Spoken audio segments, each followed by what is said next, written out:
Hello again, everyone. Welcome back to my channel. And today I'm going to be doing Wildstar number 2 because I just did Wildstar number 1. So I was like, why not just do them all? I don't know if anybody's interested in this or anything.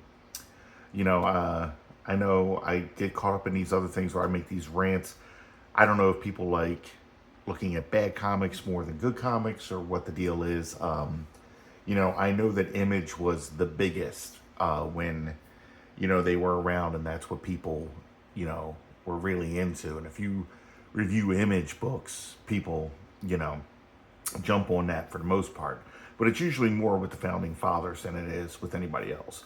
But seriously, like, while I was a huge fan of the founding fathers and all their books, I loved this. I don't know what it was. I just thought it was awesome. Again, it's Jerry Ordway's artwork, which is a more classic look.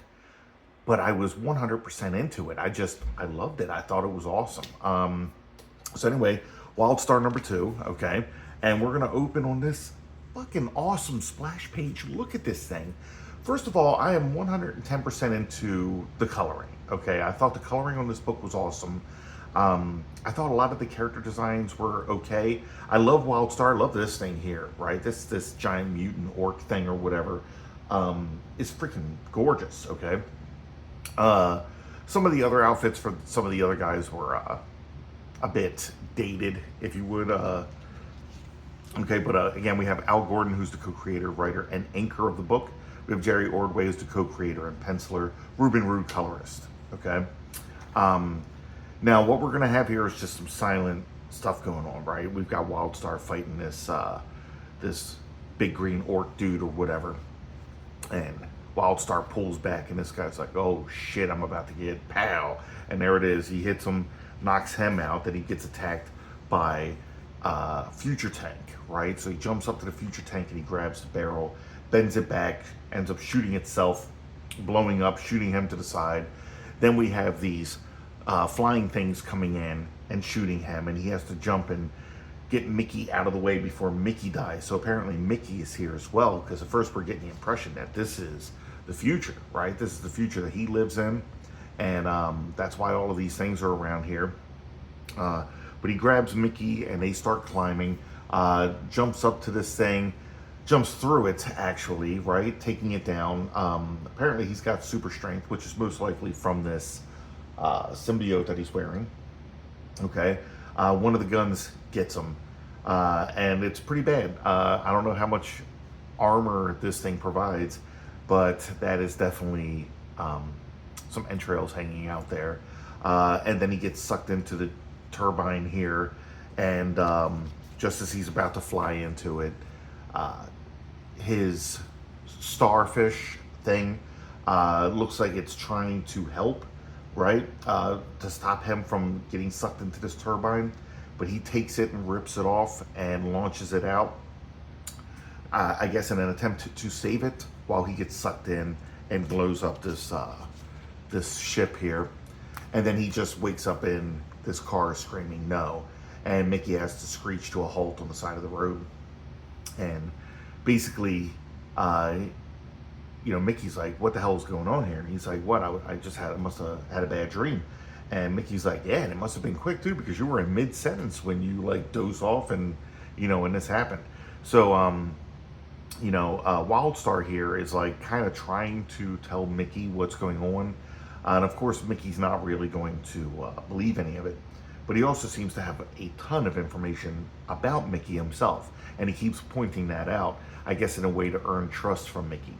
But he's basically talking about how the time device works, where apparently it can only travel 30 years in the past or future. It can only do 30-year leaps. And when it does a leap, it transfers the area that you were at with the area from the past or the future. So it does like a time swipe type of thing, and that's what happened to their Intersci labs. And he's talking about how these aliens that had crash landed in New Mexico in 1947, which was obviously the Roswell thing. They're called the Kiowas, and they have a friendly relationship with the U.S. The U.S. allowed them to look for whatever special thing they were looking for on Earth, um, while providing Earth with new technology that they had never dreamed of. Okay, there's another group of aliens that in the future came to Earth, also looking for this special device, but the Earth did not want these guys around. So basically, they fought them. So the I guess the bad aliens are called the Rasplar, and they sent a beacon 30 years into the past on Earth, so that it can send a signal out to the other Rasplar to come here, since Earth didn't have a way of defending itself 30 years prior. Okay, so that's the story that was just explained here and here. Wildstar says he's got to reach a point here that he can face true north unobstructed in order to rest for a few hours and get his power back. So he's telling Mickey, he's also telling Mickey that he was stuck in some kind of time loop, apparently, where the same thing kept happening over and over again, most likely leading to his death. And that he found out about this because a goddess told him. And apparently this goddess is, there's a legend by the Kiowas of a mischievous goddess who will help turn the tide of battle. But he says it's, instead of mischievous, it's more like a ditzy thing. And we saw that in the first book, the way that she talks or whatever doesn't really seem like some kind of all-knowing goddess or anything like that. It seems more like, like a teenage girl or something. But anyway, Mickey helps him up to the top here, and Wildstar tells him that they'll see each other again in a couple hours after he rests. And as we can see here, when his suit starts deteriorating, we can see he's got a cyber leg here. So apparently he's going to lose a leg at some point. Right. And then he's, naked here, sits down. Mickey's like staring. He looks at Mickey, with a smile on his face or whatever. And Mickey gets freaked out, drives off. And as he's driving, he runs into this guy that we saw in the first book in the future. His name is Hotwire. So apparently he got zapped back in time too with the other people that were looking for Wildstar. And he stops Mickey here and, asks for a ride. And Mickey's like, yeah, sure, and he's explaining, that he's shook up just because he's been thinking about the future a lot lately. We cut back to Skytech Laboratories, where we have Mickey's father here and this general, and they're kind of interrogating these people that came back in time. And the people are explaining basically the same thing that Wildstar just explained to Mickey. And, they're of course having a tough time believing this because it involves time travel and stuff. And then we have a guy show up here who's telling Brandon, which is Mickey's father, that he received a package from UPS, which is right here. And I'm pretty sure we could probably see the address here. I'm going to take a look. It looks like it's to Brandon Gabriel, Skytech Labs, right? I think it says Intersci Labs. Yeah, from Intersci Labs. So it's kind of said a little later on here that there's the potential that the one guy, Doug, who was at Intersci Labs, found this beacon that the Rasplar had left on Earth 30 years in the past, which is the present here. So that tends to get a little confusing, especially the way that Wildstar was describing it. He was saying that, I think he was saying that he was 60 years in the future, and that he, I don't know, something was destroyed 30 years in the future, and then 30 more years later is when he comes across this device which takes him back. So I don't know, it's a little confusing, but as far as I can tell, they're supposed to be doing like 30-year leaps or whatever, so maybe I'm just a little confused on it. And I think that was the problem with the book. Most people I talked to, when they said they read it, said they didn't understand or they got lost or whatever, and that's usually what happens when you deal with a time travel type thing or time loop.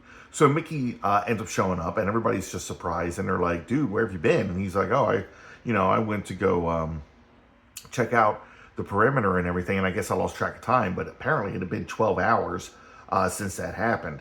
And then, of course, Mickey had stolen that vehicle. Now, they don't really mention this, but Mickey said, that, where he was at, he'd had to hitch a ride home or whatever, and they're just like, you had to hitch a ride home, you know, like, come on, what's wrong with you? So this guy is hearing, Dead Star, he's hearing these names. He's like, wait, you're Mickey Gabriel? And he's like, this is all too convenient. And of course, we've got Jumpstart here, like, oh, really? Um, and he's like, maybe I could just take care of all my troubles right here. And he takes a look at her and this guy, and both of them are like, maybe we shouldn't do this right now, you know, because let's see how this all plays out. And Dead Star agrees. And of course, Mickey here is just like, man, I need a glass of water because, you know, his head is all jumbled from all the stuff that's going on. They find out that the information they were looking for at Intersci Labs had been taken. And when they discovered this, the general's like, yeah, I'm the one that did it. I transferred all that information to a secure location called, I think it's called New Blue. And yeah, New Blue Compound, which is a top secret facility. And Dead Star here is threatening him, saying, hey, we want that information, and you're going to give it to me, or I'm going to kill you. I got to say, I would think that these guys would have attacked quicker, considering that this guy is literally threatening the life of a general. But a general is saying that, you know, yeah, it was sent to New Blue Compound, but it won't do you any good because you have no idea where it is. It's a top secret facility, and I will not be telling you. And you couldn't take on the whole U.S. Army. But Dead Star is like, you know what? I might just be able to. Mickey, of course, is calling him crazy, and he's just like, yeah, you sound the same.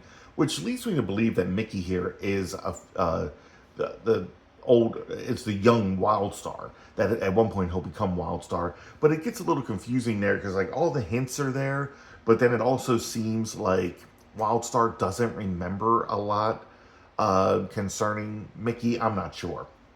But Dead Star goes after the father here, and he's like, what is it with this family where they all have to try to be heroes? And Wildstar comes in and says, that man is twice the man that you'll ever be. And he ends up throwing Dead Star through a wall. Then everybody starts fighting again. So this guy hits Wildstar with this beam. He goes after this guy who can teleport, so he ends up grabbing a different guy and kicking him in the nuts, throwing him through a wall.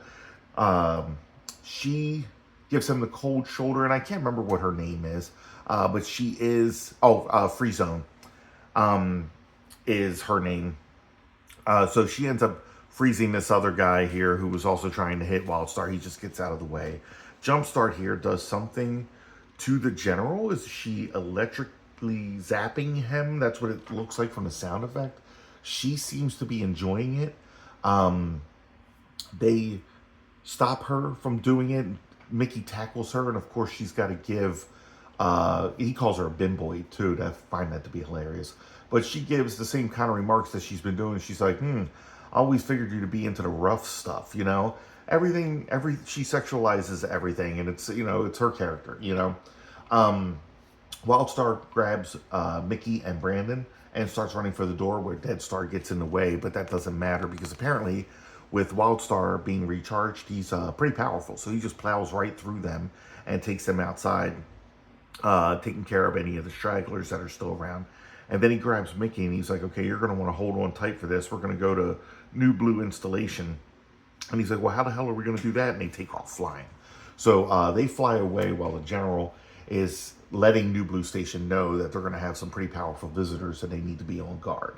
And then we are left with to be continued. I think this picture here is pretty fucking awesome. Again, I love this outfit. I've always been a guy who's like a fan of like high contrast black and white. I tend to do black and white comics more than anything else. I don't really like to do the coloring on it. And then I like how the red star just kind of like sticks out amongst that. But yeah, I don't know. I love that costume. I just think it's awesome. So that was Wildstar number 2. And as you can see with Wildstar number 3 here, we're going to get a visit from the Savage Dragon. And I think amongst all of the Image comics that came out when people were bringing out books, I think that Savage Dragon was the one that did the most guest appearances. And I'm pretty sure that's what it was. I know that he showed up in Spawn, he showed up in Shadowhawk, he showed up in this. He was all over the place. And then I know he ended up showing up in Wildcats because you know, of the Image X Month thing that happened. But Savage Dragon ended up being like everywhere. It was almost like everybody knew that Savage Dragon was the character to read. You know, that was the Image title. That and Spawn were, you know, in my opinions, the ones I was into the most. Even though I did like some of the other stuff. So again, guys, thanks for watching. If you like the video, please hit like. It lets, you know, it helps my channel grow. And if you want to see more of this, hit subscribe so you'll be alerted when new videos come out. All right, thanks. See you next time.